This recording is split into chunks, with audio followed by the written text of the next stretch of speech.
भूज चुंबकत्व, इस टॉपिक की बात करते हैं। ये क्या होता है, इसकी उत्पत्ति कैसे होती है, और जो उत्तरी चुंबकीय ध्रुव का विस्थापन हो रहा है वो क्या चीज़ है, और जो इसकी उत्पत्ति को लेके जो भूजनित्र सिद्धांत है वो क्या है। अच्छा, सबसे पहले तो वैज्ञानिकों का मानना था कि एक छड़ चुंबक है, पृथ्वी के अंदर एक छड़ चुंबक है जो लोहे से बनी है, निकिल और फेरस से बनी हुई है। मतलब निकिल और फेरस से बनी हुई है, मतलब इसका नॉर्थ पोल और साउथ पोल एक इस तरह से पृथ्वी के अंदर एक छड़ रखी हुई है। जब अपन कोई चुंबकीय पदार्थ को हवा में स्वतंत्र रूप से लटकाते हैं तो उसका नॉर्थ पोल और साउथ पोल जो दर्शाता है ना, वही छड़ चुंबक के नॉर्थ पोल और साउथ पोल है। लेकिन ये सिद्धांत गलत है। क्यों? क्योंकि यदि छड़ चुंबक का अस्तित्व है तो सबसे पहली बात तो जो चुंबकीय पदार्थ होता है, चुंबकीय पदार्थ का जो एक निश्चित तापमान होता है, चुंबकीय पदार्थ है ये अपने एक निश्चित तापमान पर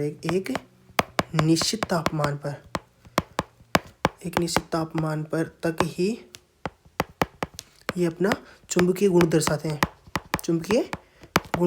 हैं। और जो निश्चित तापमान होता है उसको बोलते हैं क्यूरी ताप। समझ आया क्यूरी ताप क्या होता है? क्यूरी ताप होता है कि चुंबकीय पदार्थ जिस मैक्सिमम सीमा तक अपने चुंबकीय गुण को दर्शाते हैं उसको बोलते हैं क्यूरी ताप। और निकिल और फेरस का क्यूरी ताप कितना होता है? निकिल और फेरस का क्यूरी ताप होता है 800 डिग्री सेल्सियस से कम ही होता है। तो यदि 800 डिग्री सेल्सियस से इसका तापमान कम है, छड़ चुंबक मतलब और पृथ्वी के केंद्र का तापमान कितना है? 5500 डिग्री सेल्सियस। 800 तुलना में 5500 बहुत अधिक है। यदि निकिल और फेरस की एक छड़ चुंबक रखी हुई होती तो इसका मतलब है कि वो उसका चुंबकीय गुण खत्म हो चुका होता, क्योंकि तापमान से बहुत अधिक है ये। तो इसलिए छड़ चुंबक का अस्तित्व नकार दिया गया। जो अब वास्तव में जो चुंबकीय गुण दर्शाता है पृथ्वी, उसका रीजन है भूजनित्र सिद्धांत। अब ये भूजनित्र सिद्धांत होता क्या है? देखो, जो भूजनित्र सिद्धांत है जियोडायनमो, जिसको जियोडायनमो बोलते हैं, ये है सबसे कारण, ये है रीजन पृथ्वी के चुंबकीय गुण का रीजन। चुंबकीय गुण का सबसे महत्वपूर्ण कारण, इसी कारण से पृथ्वी अपना चुंबकीय गुण दर्शाती है। अब इसको भूजनित्र सिद्धांत को सिद्ध करने के लिए, मतलब किसी पदार्थ को या किसी चीज़ को चुंबकीय गुण दर्शाने के लिए 3 शर्तें पालन करना होता है। पहला, उसमें एक चालक द्रव पदार्थ हो, चालक द्रव पदार्थ।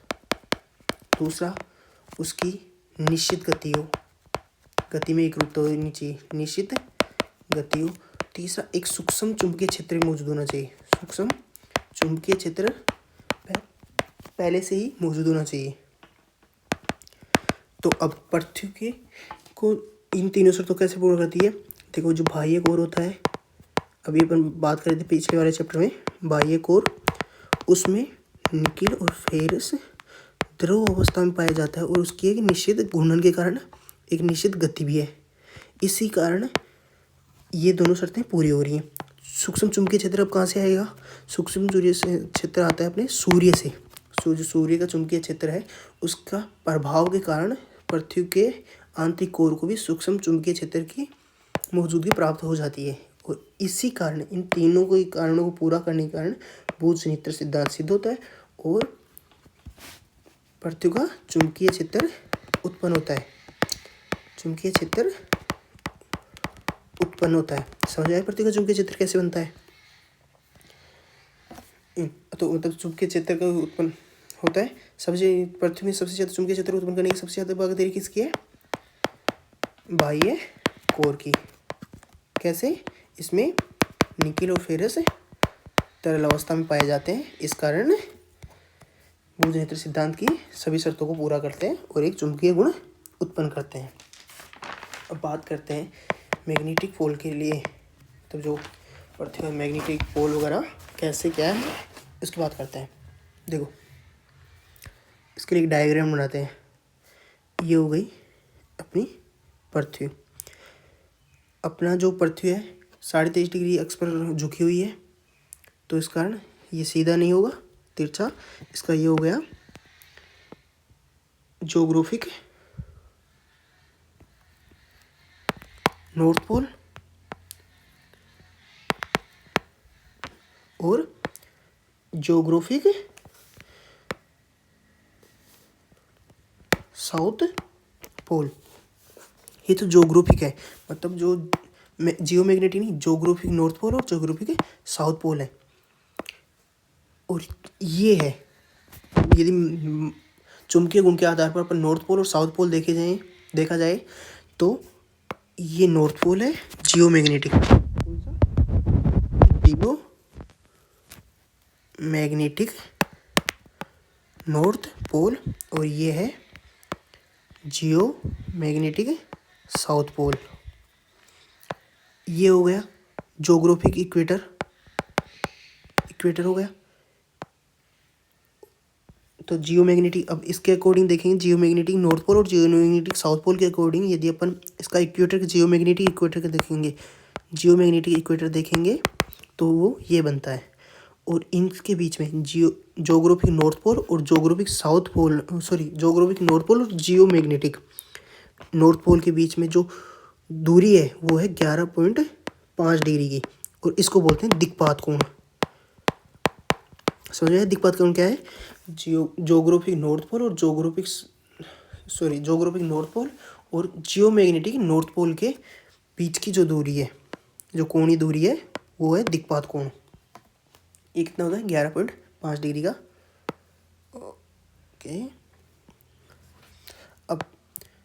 अब लेकिन ध्यान रखने वाली बात यह है कि जो जियोमैग्नेटिक नॉर्थ पोल है वह एक्चुअल में मैग्नेटिक नॉर्थ पोल नहीं है। मैग्नेटिक नॉर्थ पोल अलग है, पृथ्वी के अनुसार जियोमैग्नेटिक नॉर्थ पोल अलग है, और वास्तविक मैग्नेटिक जहाँ पर I बराबर 90 डिग्री होता है ना, वो दूसरा है। ये दोनों, ये है मैग्नेटिक नॉर्थ पोल और ये है मैग्नेटिक साउथ पोल।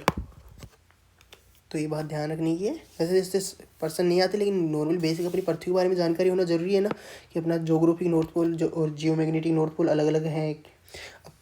और जो विस्थापन हो रहा है ना, उत्तरी ध्रुव का विस्थापन की जो बात कर रहे थे कि चुंबकीय उत्तरी ध्रुव का विस्थापन हो रहा है, वो इसी का विस्थापन हो रहा है। ये अपने अभी वर्तमान का है एलिजाबेथ द्वीप पर से ये साइबेरिया रूस की तरफ विस्थापित हो रहा है। अब इसकी बात करें, उत्तरी चुंबकीय ध्रुव का विस्थापन। यदि अपन उत्तरी चुंबकीय ध्रुव के विस्थापन की बात करते हैं तो ये एलिजाबेथ द्वीप से साइबेरिया की ओर गति कर रहा है। और इसकी गति कितनी है? 55 किलोमीटर पर ईयर। ये एक साल में 55 किलोमीटर साइबेरिया की ओर गति कर रहा है। अब इसके परिणाम क्या होंगे? उत्तरी चुंबकीय ध्रुव के विस्थापन के परिणाम क्या होंगे? इसके देखो मोटे तौर पर 3 परिणाम देख सकते हैं। दिशा सूचक यंत्र है, क्योंकि सारे दिशा सूचक यंत्र नॉर्थ पोल साउथ पोल के अनुसार ही तो काम करते हैं, उनमें बदलाव करना होगा।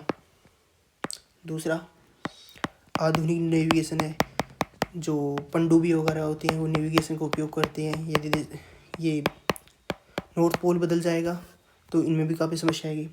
और एक ध्यान रखना, प्रवासी पक्षी, जो प्रवासी पक्षी होते हैं, बहुत सारे प्रवासी पक्षी ऐसे होते हैं जो मैग्नेटिक नॉर्थ पोल के आधार पर या मैग्नेटिक साउथ पोल के आधार पर अपनी गतियाँ करते हैं, अपने प्रवास करते हैं, अपनी दिशा तय करते हैं। तो इनमें भी, इनकी दिशा में भी बदलाव आएगा। अच्छा, इन सब के बारे में अपने को पता कैसे चलता है? इन सब के बारे में पता चलने के लिए अपने एक संस्था बना रखी है। उस संस्था का नाम है विश्व चुंबकीय मॉडल।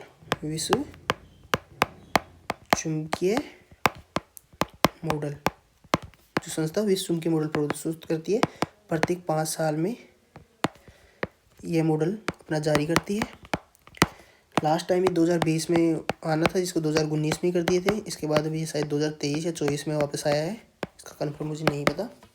लेकिन जैसे पहले 2020 में होना चाहिए, 1 साल पहले करना पड़ा। क्यों? क्योंकि इसकी गति में वृद्धि हो गई। 55 किलोमीटर प्रति ईयर की गति से गति कर रहा है, इसलिए गति में जब वृद्धि हो गई तो इस कारण इसको पहले ही मॉडल को जारी करना पड़ा, 1 साल पहले। अब इनसे रिलेटेड, अब इन सब के बारे में जो चुंबकीय ध्रुव वगैरह हैं, चुंबकीय ध्रुव के बारे में और चुंबकीय क्षेत्र के बारे में अपने को जानकारी मिलती रही, इसके लिए एक अंतरिक्ष मिशन भी लॉन्च किया गया है। उसका नाम है स्वार्म अंतरिक्ष मिशन। देखो अपन अपनी ज्योग्राफी को साइंस टेक से और करंट से भी अपडेट करते गए हैं। स्वार्म अंतरिक्ष ये क्या क्या काम कर रहा है, देखो ये बता रहा है अपने को कि जो चुंबकीय क्षेत्र है, चुंबकीय ध्रुव है, वो उत्क्रमित हो रहे हैं। चुंबकीय ध्रुव उत्क्रमित होने वाले हैं या हो रहे हैं। दूसरा, चुंबकीय क्षेत्रों की जो पृथ्वी का जो चुंबकीय क्षेत्र है उसकी तीव्रता में कमी आई है।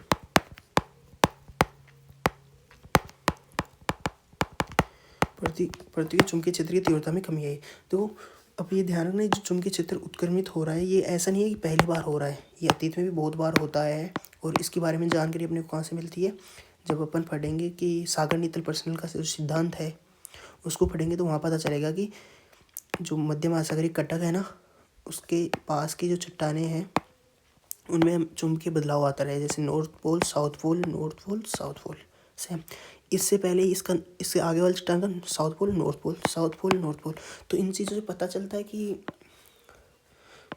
अतीत में भी बहुत बार चुंबकीय ध्रुव का उत्क्रमण हुआ है। तो ठीक है, ये अपन समाप्त करते हैं। ये अपना कंप्लीट हुआ। मैंने सारी चीज़ें नोट कर ली, करंट से भी इसको अपडेटेड कर लिया है और भूचुंबक तो अपना कंप्लीट हो गया।